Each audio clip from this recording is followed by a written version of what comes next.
말씀을 주시면 감사합니다. 오늘 말씀은 여호수아 3장 14절에서 17절입니다. 자, 여러분이 교독하시겠습니다. 백성이 요단을 건너려고 자기들의 장막을 떠날 때 제사장들은 언약궤를 메고 백성 앞에서 나아가니라.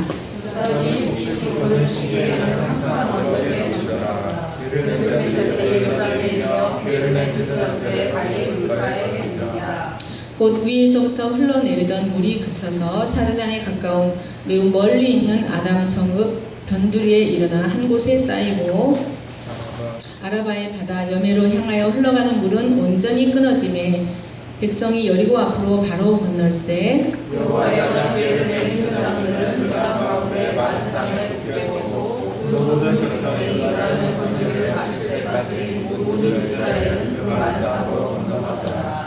아멘. 시간 예배하러 오신 여러분을 진심으로 환영하고 축복합니다. 아멘. 이 말씀을 듣는 여러분이 하나님의 주일마다 복음의 생명의 말씀을 듣는 여러분이 복된 자들이라는 사실을 믿으시기를 간절히 축원합니다. 아멘. 오늘 말씀은 거듭남과 새로운 자아입니다. 초막절 말씀이 한 말씀 더 남아 있는데 이 말씀을 먼저 하는 것이 더 필요하지 않을까 싶어서 이 말씀을 하게 됐습니다. 네, 여러분 6월 여호와의 절기 첫 번째 절기가 무엇입니까? 6월절. 또 그 다음 초실절, 무교절. 다음 초실절. 그 다음 오순절, 칠칠절, 맥주절, 오순절로 쓰겠습니다. 여기까지. 네, 초실절 때 일어났던 역사적인 사건이 무엇이라고 했습니까? 이스라엘 백성이 홍해를 건넜어요.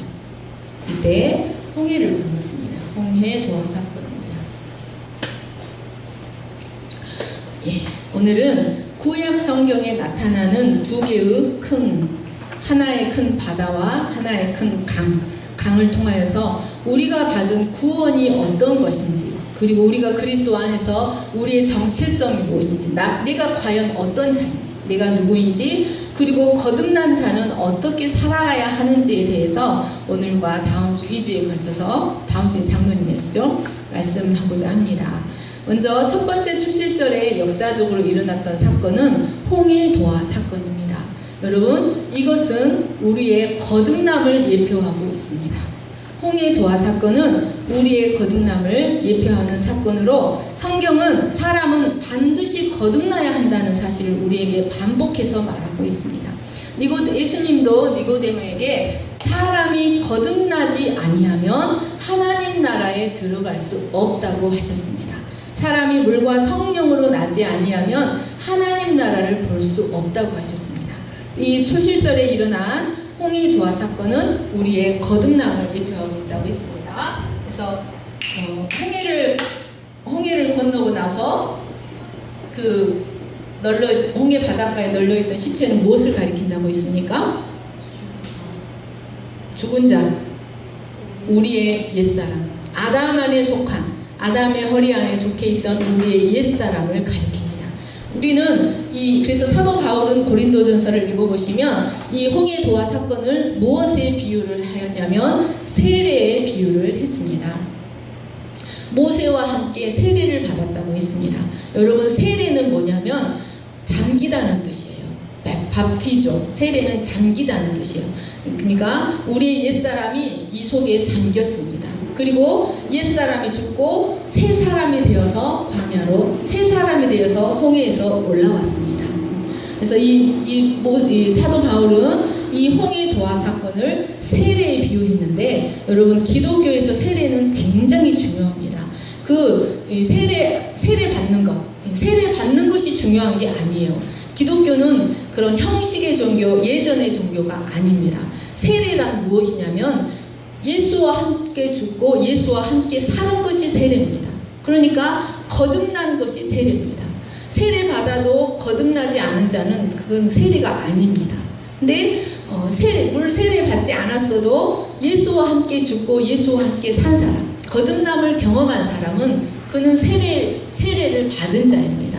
여러분, 이 사도 바울은 이 홍해도화 사건을 세례에 비유를 했습니다. 그래서 요한계시록 20장 6절을 보시면 이 거듭남을 첫째 부활이라고 하고 있습니다. 아담에 속한 우리의 옛사람이 하나님의 심판을 받아 홍해에 모두 수장되었습니다. 그리고 그리스도 안에서 새로운 사람으로 다시 태어난 것인데 이 첫째 부활, 거듭난 자가 복이 있다고 말하고 있습니다. 복이 있고 거룩하도다. 그래서 첫째 부활, 거듭남에 참여한 자는 둘째 사망의 해를 받지 않습니다. 이것은 심판에 대한 두려움에서, 영원한 심판의 두려움에서 해방된다는 말씀입니다. 여러분, 하나님의 백성이 되려면 가장 첫 번째 조건은 반드시 거듭나야 합니다. 거듭나지 않으면 하나님의 백성이 될 수 없습니다. 이 거듭남을 고린도 후서 5장 17절에는 새로운 피조물이라고 표현하고 있습니다. 하나님의 절대적인 은혜로 새 피조물이 된 것입니다. 새 창조물이 된 것입니다. 고린도후서 5장 17절 같이 읽겠습니다. 시작. 그런즉 누구든지 그리스도 안에 있으면 새로운 피조물이라 이전 것은 지나갔으니 보라 새 것이 되었도다.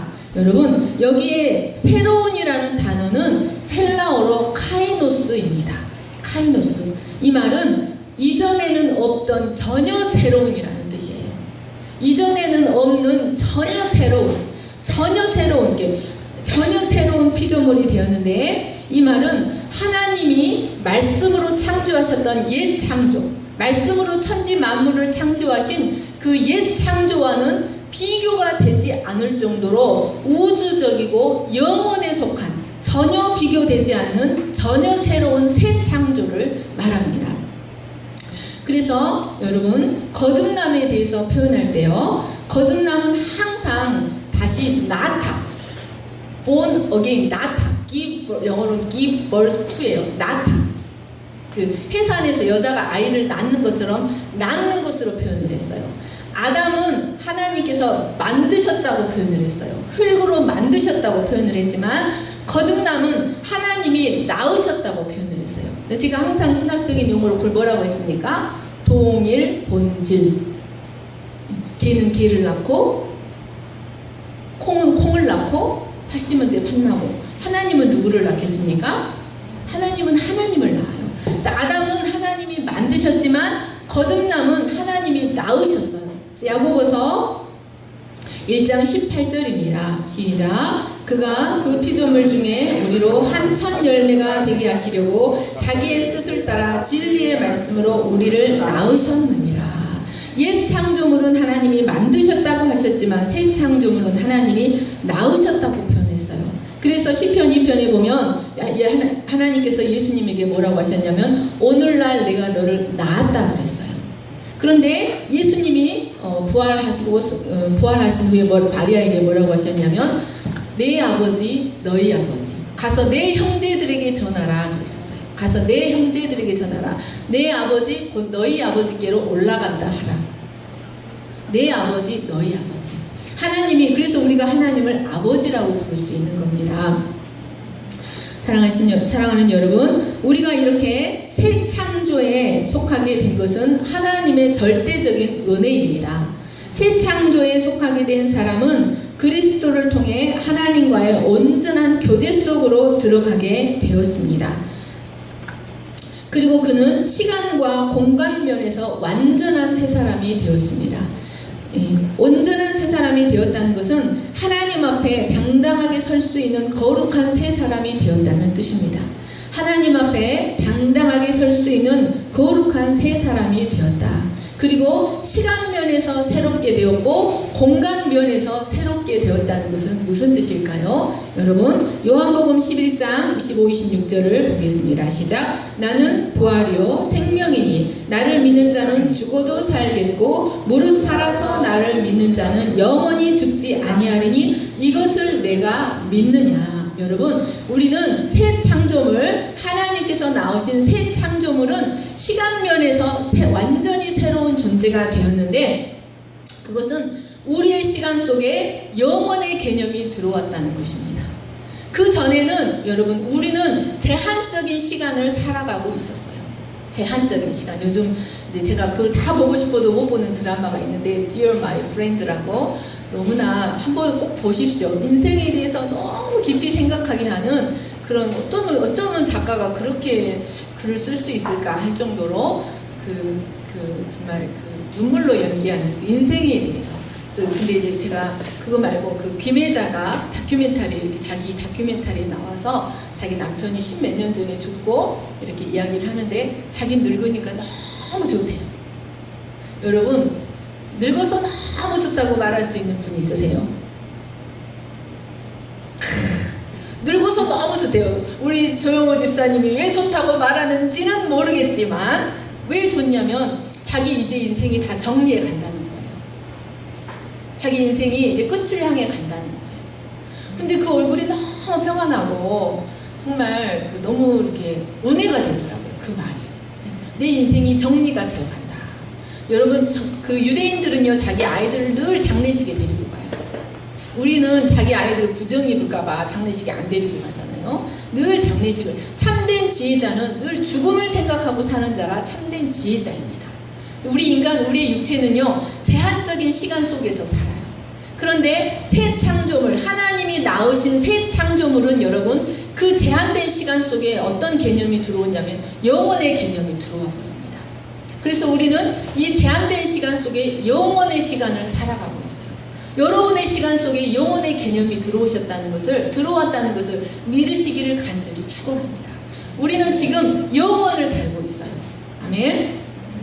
요한복음 11장 25, 26절을 다시 한번 읽겠습니다. 시작. 나는 부활이요 생명이니 나를 믿는 자는 죽어도 살겠고 무릇 살아서 나를 믿는 자는 영원히 죽지 아니하리니 이것을 내가 믿느냐. 아멘. 그가 비록 육신을 입고 지구의 시간 속에, 인간의 역사의 시간 속에 살아가고 있지만 그는 영원을 살아가고 있는 사람입니다.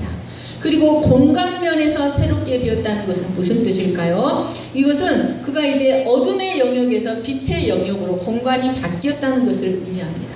마귀의 영역에서 하나님의 영역으로 바뀌었고 땅에 속한 자에서 하늘에 속한 자로 바뀌었다는 것을 의미합니다. 여러분, 성경은 땅에 속한 자와 하늘에 속한 자가 있다는 것을 분명하게 구분하고 있습니다. 빌립보서 3장 19, 20절을 같이 읽겠습니다. 시작. 그들의 마침은 멸망이요 그들의 신은 배요 그 영광은 그들의 부끄러움에 있고 땅의 일을 생각하는 자라. 그러나 우리의 시민권은 하늘에 있는지라 거기서부터 구원하는 자 곧 주 예수 그리스도를 기다리노니. 계시록 1장 7절. 볼지어다 그가 구름을 타고 오시리라. 각 사람의 눈이 그를 보겠고 그를 찌르는 자들도 볼 것이요 땅에 있는 모든 족속이 그로 말미암아 애곡하리니 그러하리라. 여러분, 여기 땅에 있는 모든 족속은, 이 땅은 그냥 물리적인 땅이 아닙니다. 이 땅은 땅에 있는 애곡하는, 주님께서 오실 때 애곡하는 땅에 있는 자는 뭘 말하냐면 영적 어둠이 머무는 땅에 거하는 자를 말합니다. 마귀가 육신의 정욕을 가지고 사람들을 주관하는 마귀의 영역에 살아가는 자들을 말합니다. 그들의 신은 배입니다. 그들의 신이 배고 그들의 영광은, 그들의 마침은 멸망이요 그들의 영광은 그들의 부끄러움입니다. 육신의 정욕에 지배를 받고 살아가는 자가 땅에 거하는 자입니다. 그런데 그래서 레위기 11장에는 이런 인간의 상태를 하나님께서 무엇에 비유를 하셨냐면 그 잔인하고 흉폭한 독수리 계통, 그리고 그 악어 계통, 어둡고 습한 곳을 좋아하는 지렁이, 도마뱀, 이런 악어들의 하나님이 비유를 하셨습니다. 계시록 3장 10절 같이 읽겠습니다. 시작. 내가 나의 인내의 말씀을 지켰은즉 내가 또한 너를 지켜 시험의 때를 면하게 하리니 이는 장차 온 세상에 임하여 땅에 거하는 자들을 시험할 때라.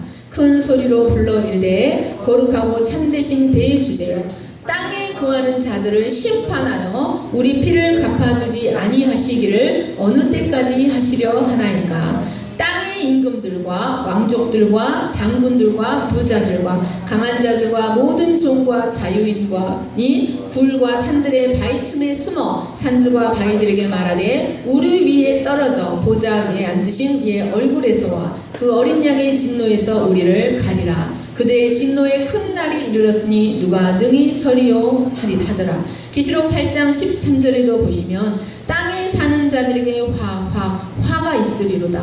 마귀가 내어 쫓긴 곳이 바로 땅이라는 사실을 기억하십시오. 여러분, 하나님은 하늘에 거하시는 분이십니다.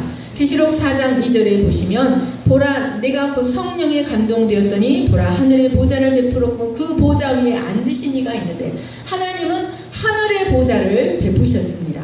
이 하나님께서 하늘에 거하시는 이 하나님께서 땅에 거하는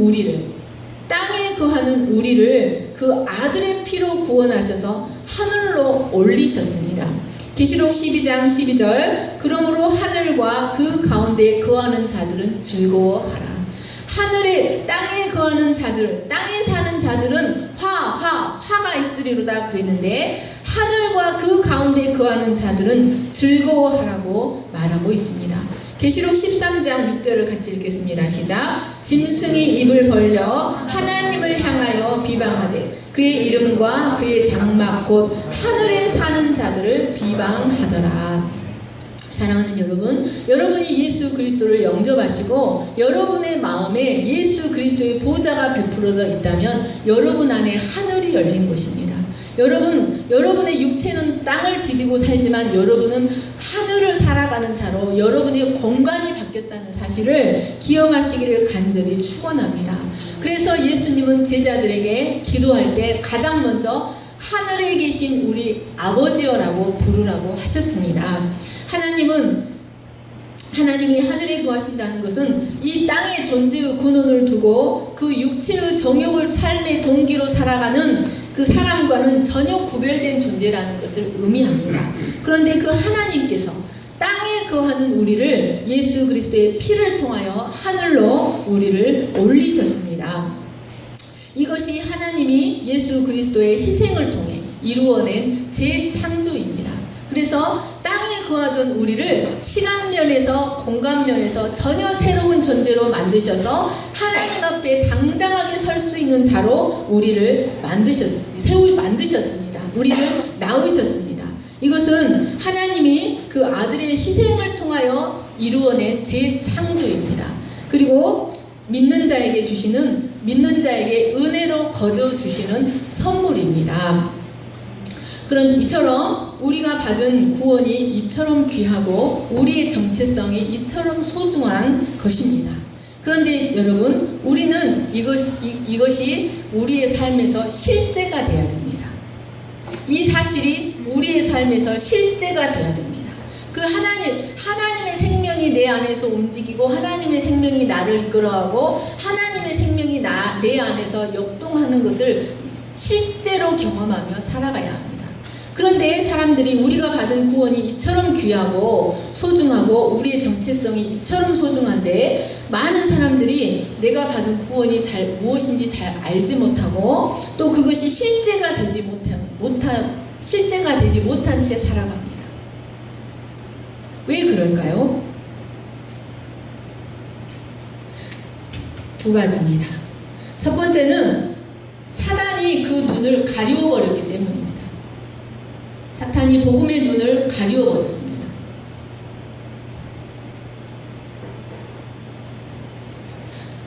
여러분, 사단은 우리가 복음의 진리를 제대로 깨닫지 못하도 제가 지금 성경에 없는 것을 말하는 거 아니잖아요. 그죠? 성경에 있는 진리를 말하고 있잖아요.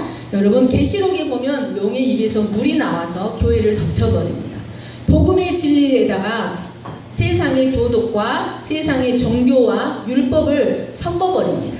그래서 한 차원 낮은 육에 속한 종교로 복음을 한 차원 낮은 율법의 종교로 전락시켜버렸기 때문에 사람들이 이 복음의 진리를 깨닫지 못합니다. 그런데 여러분, 우리는 어떤 희생을 치르고서라도 이 은혜를 깊이 깨달아야 합니다. 그래야만 우리가 이 땅에서 그리스도의 구속의 은혜를 풍성하게 누릴 수가 있습니다. 두 번째로 우리가 이 사실이 우리의 삶에서 실제가 되지 못하고 이것을 잘 깨닫지 못하는 이유는 우리가 우리의 거듭난 속사람, 우리의 재창조된 속사람이 겉사람에 둘러싸여 있기 때문입니다. 강한 겉사람, 육의 지배를 받는 겉사람, 아직 할례받지 못한 이성, 할례받지 못한 감정, 할례받지 못한 이 혈과 육의 지배를 받고 물질적인 시간과 공간이라는 틀 속에 갇혀 있는 이런 할례받지 못한 겉사람 속에 이 속사람이 들어있기 때문에 여러분 우리가 받은 구원이 어떤 것인지 잘 알지 못하고 이 은혜가 실제가 되지 못한 채로 살아가고 있습니다. 그래서 이 겉사람 때문에 우리는 늘 사탄에게 패배하고 죄의 소욕에 무릎 꿇고 좌절하며 탄식하며 살아가는 것입니다. 그러면 여러분, 하나님께서 이루신 재창조의 역사, 새 창조의 역사는 불완전한 것일까요? 우리가 이 겉사람에게 늘 실패할 수밖에 없도록 불완전하게 만들어진 것일까요? 하나님의 재창조는 완전하다는 사실을 믿으시기를 간절히 축원합니다. 여러분 고린도전서 2장과 3장, 2장 13 여기는 기록되지 않았어요. 성경에 보면 여러분 하나님께서 사도 바울이 사람을 세 종류로 나누었어요. 어떤 사람일까요? 사람을 세 종류로 분류를 합니다. 육에 속한 사람입니다. 고린도전서 2장 13절인가부터 3장 3절까지입니다. 육에 속한 사람. 이 사람은 거듭나지 않은 사람이에요. 홍해를 건너지 않은 사람이에요. 육에 속한 사람. 그 사람은 성령의 일을 전혀 분별하지 못합니다. 그리고 두 번째로 육신에 속한 자입니다. 육신에 속한 자. 사도 바울은 이를 가리켜서 그리스도 안에서 어린아이라고 말합니다. 그래서 이들에게 젖밖에 먹일 수 없다고 말합니다. 세 번째는 신령한 자입니다. 신령한 자는 모든 것을 분별하고 다른 사람에게 판단을 받지 않는다고 바울이 말했습니다. 여러분은 이 세 종류 중에 어디에 속하는 분이십니까? 우리 안에 이 세 종류의 사람이 모두 있습니다. 여러분, 우리는 이 거듭나지 못한 이 할례받지 못한 겉사람에 우리 하나님이 낳으신 새 창조물 겉사람에게 둘러싸여 있습니다. 그런데 하나님은 예수님은 십자가에서 우리의 구원을 모두 완성하셨다는 사실을 믿으시기를 간절히 축원합니다. 우리의 영과 혼과 육의 구원을 다 이루셨어요. 그래서 우리의 영은 구원하시고 우리의 영은 완전히 구원하셨어요.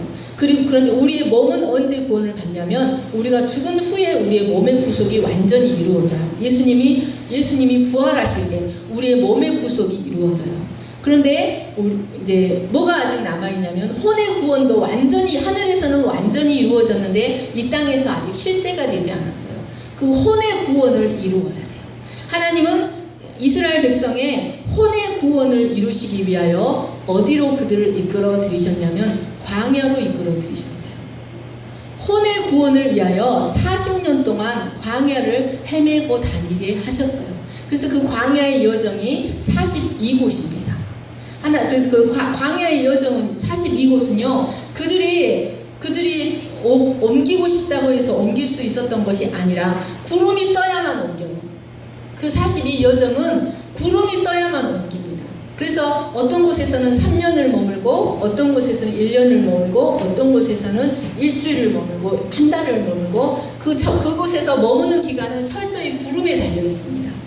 그래서 하나님은 그들의 혼을 다루시기 위하여 아담이 범죄함으로 타락할 때 우리의 영이 죽었습니다. 우리의 몸은 이제 시간이 되면 죽습니다. 그리고 우리의 혼이 타락했습니다. 우리의 혼에 속한 이성, 가치관, 감정, 우리의 혼에 속한 이성과 가치관, 감정이 타락했다는 거예요.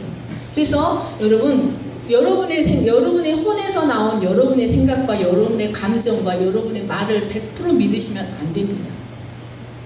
여러분, 제가 5살이 지나고 50이 다 돼가니까 깨달은 진리가 있는데 뭐냐면 내가 오류 덩어리라는 거예요. 내가 맞다고 30대 때, 20대 때 맞다고 생각하며 싸우고 쟁투하고 했던 어느 하나님이 계시의 빛을 비추어 주어서 하나님의 거울로 나를 보여주니까 문둥병과 같은 자신, 지렁이와 같은 자신, 도마뱀과 같은 자신, 오류 덩어리인 자신을 발견하게 됐어요. 여러분, 우리가 이 광야 생활이 이 40년 동안의 광야 생활이 언제 끝날까요? 이 42 여정을 보면요, 광야 생활이 언제 끝나는지 놀라운 진리가 담겨 있습니다.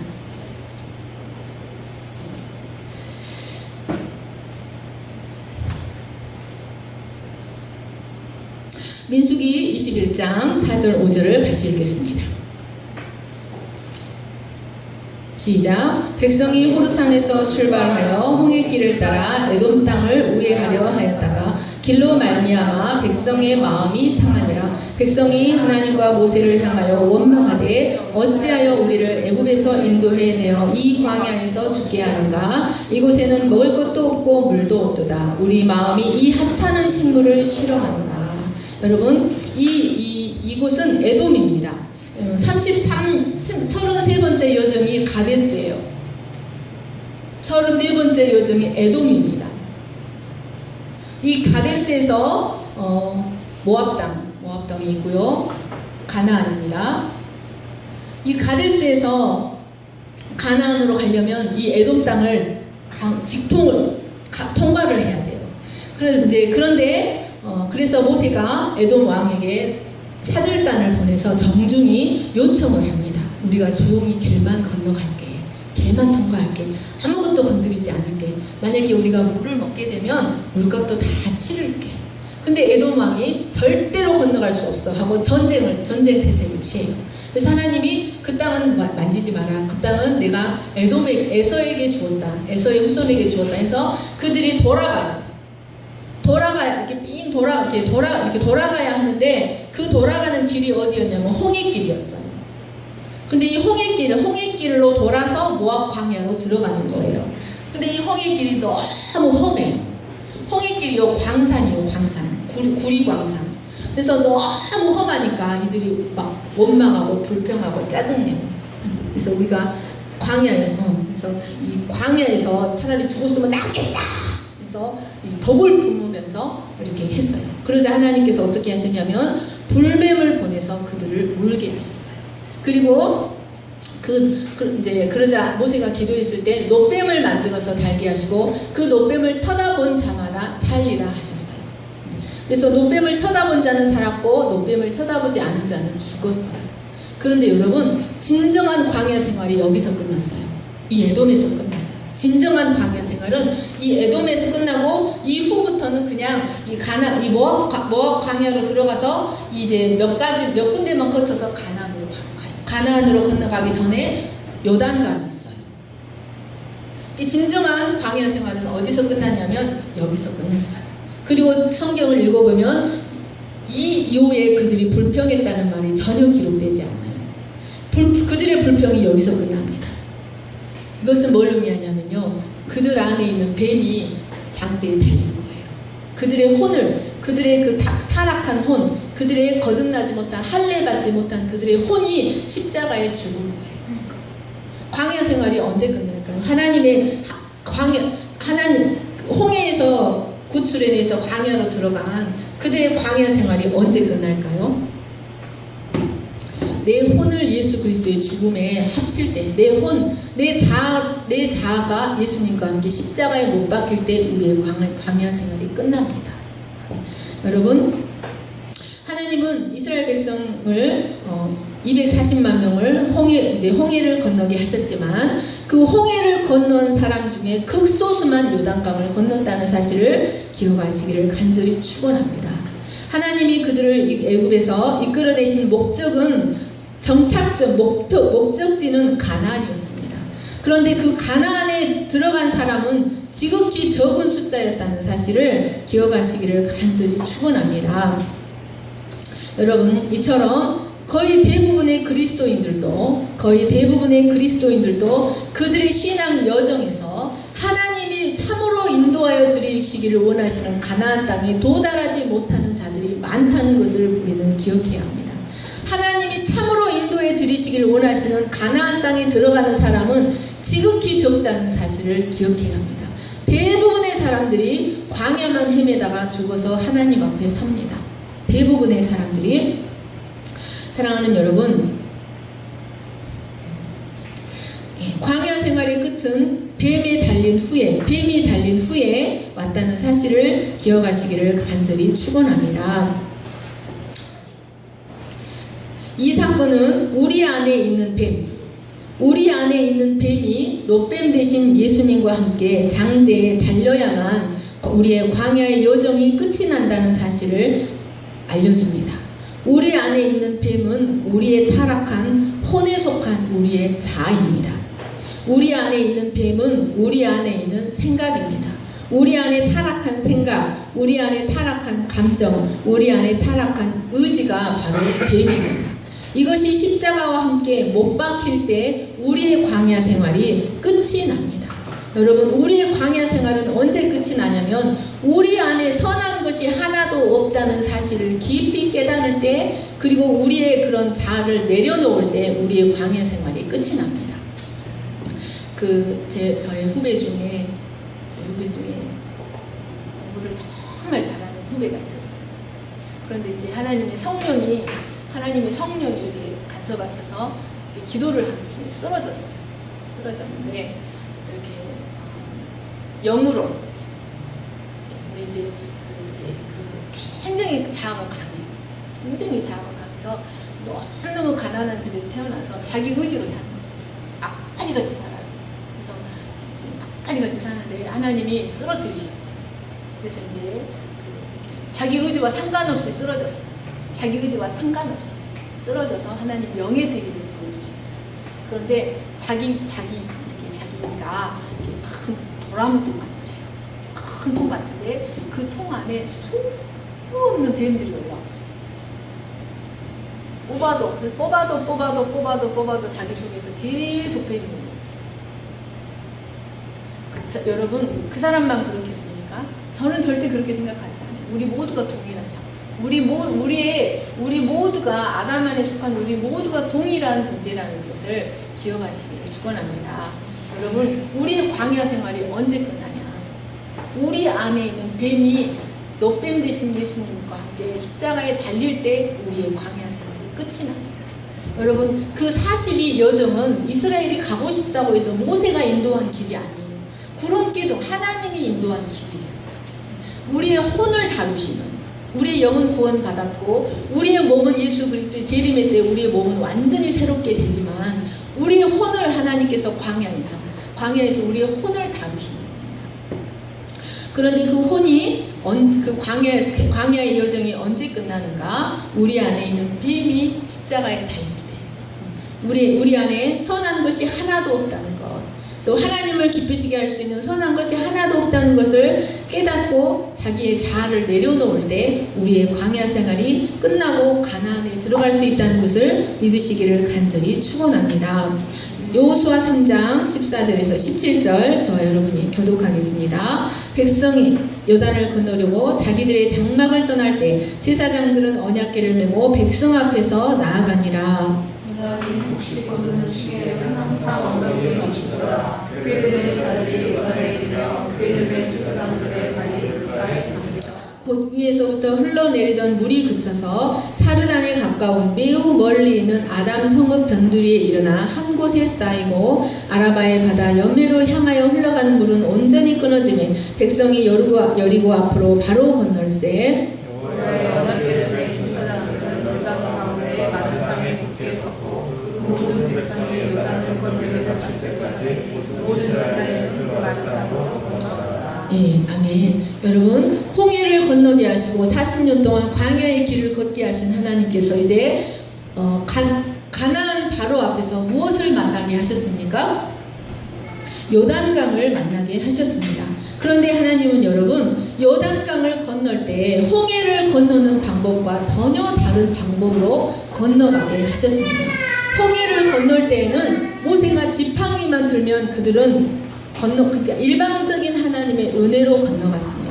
그런데 요단강을 건널 때에는 다른 방법으로 건너가게 하셨는데 15절을 보시면 이 요단이 곡식 거두는 시기, 옛날 성경에는 모맥 거두는 시기는 흘러 넘쳤습니다. 그래서 건기에는 요단강이 작은 강이에요. 그래서 건너갈 수 있어요. 그런데 추수시기, 우기에는 이 강이 넘쳐요. 그래서 건널 수가 없어요.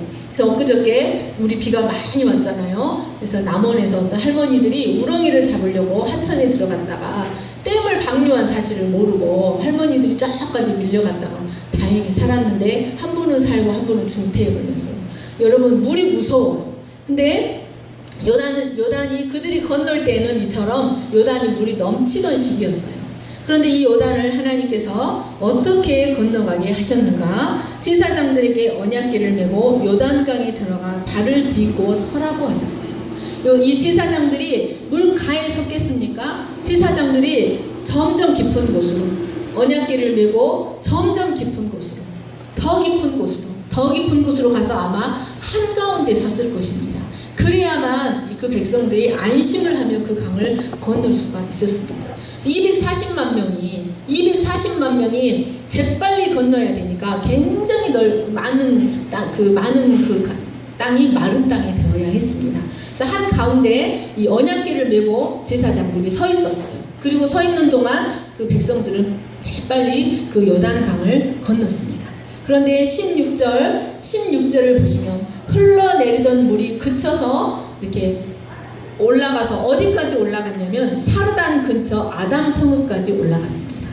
사르단 근처 아담 성읍에서 올라가서 물이 이렇게 쌓였습니다.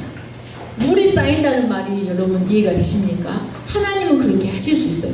물이 쌓여서 섰어요. 아담 성읍. 어디서 물이 다시 쫙 올라가더니 어디서 섰냐면 사르단 근처 아담 성읍에서 물이 쌓였어요. 사르단이란 무슨 뜻이냐면요, 그들의 고통, their distress, 넘겨보세요. their distress, 그들의 고통이란 뜻이에요. 그리고 물이 어디에서 멈춰섰냐면 아담 성읍에서 멈춰섰습니다. 여러분, 이것은 이제 그리고 그 밑으로 흘러내리던 물은 이제 바다를 향해서 흘러가던 물은 더 이상 흘러가지 않으니까 마른 땅이 된 겁니다. 여러분, 이 그림은요, 사르다는 그들의 고통이라는 뜻인데, 죽음의 강물이 하나님의 죽음의 강물의 원천이 바로 첫사람 아담이라는 사실을 그림처럼 보여주고 있는 것입니다. 아담 성읍에서 그 물이 쌓였습니다. 죽음의 강물이 하나님의 증거인 언약궤를 만나자 더 이상 흐르지 못했습니다. 그리고 사르단 지방의 아담 성읍에까지 가서 쌓였습니다. 이것은 사망이 생명에 의해 삼킨 바 되었다는 것, 사망이 생명에 의해 삼킨 바 되었다는 것을 아름다운 그림으로 보여주고 있습니다. 제사장들이 언약궤를 메고 요단 강물에 들어간 것은 그들이 예수 그리스도의 십자가의 죽음에 실제적으로 동참한 것을 말해주고 있습니다. 하나님의 생명의 말씀이 담긴 언약궤, 복음의 말씀을 붙잡고 그리스도의 죽음에 동참할 때 우리 내면에 그 죽음의 강물이 멈추는 십자가의 신비의 역사가 일어납니다. 여러분, 하나님의 말씀을 붙잡고 내 혼의 자아의 죽음, 하나님의 말씀을 붙잡고 그리스도의 죽음에 동참할 때 우리 안에 십자가의 신비가 일어나는데 그것이 바로 부활 생명입니다. 이 거듭났다 할지라도 내 육의 힘으로 살아가던 사람이 이제 내 육의 힘을 내려놓고 십자가의 죽음에 동참할 때 이제 어떤 힘으로 살아가냐면 그리스도의 부활 생명으로 살아갑니다. 이것이 여러분, 이 가나안은 부활 생명을 가지고 살아가야 하는 곳이 바로 가나안입니다. 그래서 이렇게 하여 그들은 모두 죽음의 강을 건넜습니다. 그리고 부활 생명을 가지고 가나안 땅에 발을 딛게 되었습니다. 사랑하는 여러분, 히브리인이라는 뜻이 강을 건넌 자들이라는 뜻입니다. 히브리인이라는 뜻이 강을 건넌 자들. 그들은 홍해의 심판의 바다를 건넜습니다. 그리고 자아의 죽음의 강을 건넜습니다. 강을 건너고 나서야 그들은 가나안의 열매를 먹을 수가 있었습니다. 여호수아 4장 1절에서 20절까지 같이 읽겠습니다. 시작. 그 모든 백성이 요단을 건너기를 마침에 여호와께서 여호수아에게 말씀하여 이르시되 백성의 각 지파에 한 사람씩 12사람을 택하고 그들에게 명령하여 이르기를 요단 가운데 제사장들의 발이 굳게 선 그곳에 돌 12를 택하여 그것을 가져다가 오늘 밤 너희가 유숙할 그곳에 두게 하라. 첫째 달 10일에 백성이 요단에서 올라와 여리고 동쪽 경계 길갈에 진침해 여호수아가 요단에서 가져온 그 12돌을 길갈에 세우고. 아멘. 하나님께서 이제 여호수아에게 명령하셨습니다. 이 요단 강에서 제사장들이 서 있던 이 요단 강에서 돌 12를 취하라고 하셨습니다. 그리고 이제 그들이 다 건너기를 맞추자 이 땅이 길갈입니다. 이 길갈 땅에 돌 12를 세우라고 하십니다. 그래서 이것은 기념비입니다. 그래서 나중에 후일에 그의 후손들이 아버지 저 돌이 뭐예요? 그러면 우리 조상들이 옛날에 이 요단강이 넘칠 때 이 요단강을 마른 땅처럼 건넜단다 하고 기념비가 되게 하라고 돌 12를 세우게 하셨습니다. 그런데 하나님은 이 돌만 세우라고 하신 것이 아니었어요. 하나님은 다시 돌 12를 취하여 또 어디에 세우라고 하셨냐면 이곳에 제사장들이 언약궤를 메고 서 있던 바로 이곳에 돌 12를 세우라고 하셨습니다. 여러분, 이 돌은 건기가 되면 보이지요. 그렇지만 우기가 돼 몸에 거두는 시기가 돼서 물이 넘치면 이 돌은 보이지 않습니다. 여러분, 이것은 우리의 옛 자아를 말합니다. 우리의 옛 자아는 항상 물에 잠겨 있어야 합니다. 그리고 이 자아는 새롭게 창조된 우리의 혼입니다. 새롭게 창조된 우리의 이성, 할례받은 이성, 할례받은 감정, 할례받은 생각, 할례받은 지성을 말합니다. 여러분, 가나안은 타락한 혼을 가지고 살아갈 수 있는 곳이 아닙니다. 우리의 타락한 생각, 우리가 고집스럽고 완악하고 완고하고 변질되고 미련으로 가득한 우리의 타락한 혼으로 들어갈 수 있는 곳이 아닙니다. 우리의 타락한 혼은 이 요단 강물에 잠겨야 합니다. 그리고 이 새로운 혼으로 우리의 새로운 사고, 새로운 지성을 가지고 가나안 땅에 들어가야 합니다. 여호수아 4장 9절입니다. 시작. 여호수아가 또 요단 가운데 곧 언약궤를 맨 제사장들의 발이 선 곳에 돌 12를 세웠더니 오늘까지 거기에 있더라. 하나님은 또 길갈에 세운 돌 외에 요단강 가운데 제사장들이 섰던 바로 그 자리에 돌을 세우게 하셨습니다. 이 돌들은 요단강이 다시 세차게 흐르면 강물에 잠겨 보이지 않습니다. 그러나 지금도 그 요단강 바닥에 그 돌들이 물에 잠겨 있습니다. 이 12돌은 예수 그리스도의 십자가에 묻은 나의 옛 자아를 예표하고 있습니다. 여러분, 우리의 옛 자아는 항상 예수님의 죽음의 강에 잠겨 있어야 합니다. 그것이 참된 그리스도인의 올바른 영적인 상태라는 것을 이 말씀이 말해주고 있습니다. 우리는 부활 생명으로 얻은 새로운 자아, 새로운 혼을 가지고 살아가야 합니다. 가나안에서의 삶은 우리의 옛 자아가 죽고 우리의 그리스도의 부활 생명에 연합된 새로운 자아가 살아가는 곳입니다. 그래서 진정한 신앙생활이란 바로 이 새로운 자아로 살아가는 삶이 진정한 신앙생활의 진정한 시작이라고 말할 수 있습니다. 이것이 진정으로 하늘에 속한 삶이요, 계시록에서 말하는 이기는 자의 삶을 살 수 있는 이 삶이요, 또 새 창조에 속한 참된 삶이라는 것을 믿으시기를 간절히 축원합니다.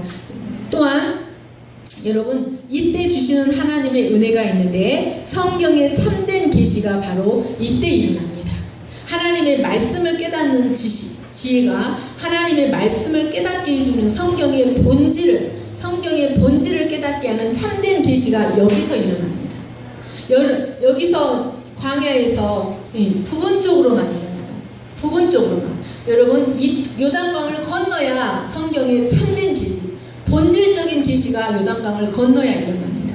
여기서 하나님이 비로소 말씀을 제대로 깨닫게 해주셔요. 왜 그럴까요? 여러분, 거듭나지 못한 혼은요, 말씀을요, 자기 유익을 위해서 사용해요. 자기 육을 위해서 사용해요. 그래서 여기서는 진정한 말씀의 계시가 일어나지 않아요. 여러분, 똑같은 말씀을 들어도요, 거듭난 사람, 이 이 거듭난 혼을 가지고 살아가는 사람은요, 하나님의 말씀을, 하나님의 영광을 위해서 말씀의 본질대로 했을 때요. 그런데 여러분, 거듭났지만 그 혼이 거듭나지 못한 사람은요, 말씀을 자신의 육의 유익을 위해서만 사용해요. 그래서 똑같은 말씀을 받아도 해석이 달라요. 자기 육을 위해서 해석해요. 사랑하는 여러분, 그래서 자아의 죽음을 경험하고 부활 생명으로 살아가는 참된 자아를 갖게 될 때 진정한 복음의 계시, 복음의 진정한 의미를 깨닫고 진리 안에서 참된 자유를 누릴 수 있다는 사실을 믿으시기를 간절히 축원합니다. 가나안에서의 시간은 영원과 이어져 있고 가나안에서의 공간은 하늘과 이어졌다는 사실을 믿으시기를 간절히 축원합니다. 저와 여러분이 모두 언약궤를 메고 강을 건너는 자들이 될 수 있기를 간절히 축원합니다. 여러분, 이 홍해는 하나님이 건너게 해주셨어요. 하나님이 갈라주셨어요. 요단강은 말씀 붙잡고 내가 강물에 들어서야 돼요. 말씀 붙잡고 내가 죽어야 돼요. 그래야 그 요단강을 건널 수가 있다는 것을 믿으시기를 간절히 축원합니다. 아멘. 제가 기도하겠습니다. 하나님 감사합니다. 하나님, 우리가 성경은 우리의 거울을 위하여, 우리의 구원의 여정을 위한 거울로 예표요 모형으로 기록되었다고 하였습니다. 하나님 아버지, 우리가 이 구약의 말씀에 감추어진 모형을 깊이 깨달을 때 우리는 구속의 신비를 더 깊이 경험할 수가 있습니다. 하나님 아버지, 우리가 우리의 영을 구원하셨지만 우리의 혼이 거듭나지 못하고 우리의 혼이 할례받지 못하여 여전히 광야를 헤매는 그런 인생을 살아가고 있는 저희가 이제 우리의 옛 자아가 요단 강물에 온전히 잠기게 하시고 나에게는 선한 것이 없다는 것, 내 육으로는 하나님을 기쁘시게 할 수 없다는 사실을 깊이 깨닫고 그리스도와 온전히 연합하여 그리스도의 힘으로 그리스도의 부활 생명으로 살아가는 저희가 되게 하여 주시기를 간절히 기도합니다. 그래서 하나님께서 우리를 진정으로 이끌어드리기를 원하시는 가나안, 젖과 꿀이 흐르는 가나안으로 들어가게 하여 주시옵소서. 우리의 삶에 하나님의 생명의 신비가 나타나게 하여 주시기를 간절히 기도합니다. 우리의 삶이 하나님의 진정한 영광을 나타낼 수 있는 삶이 되게 하여 주시기를 간절히 기도합니다. 감사하며 거룩하신 예수님의 이름으로 기도하였습니다. 아멘. 내가 주인 삼음은 찬양하겠습니다.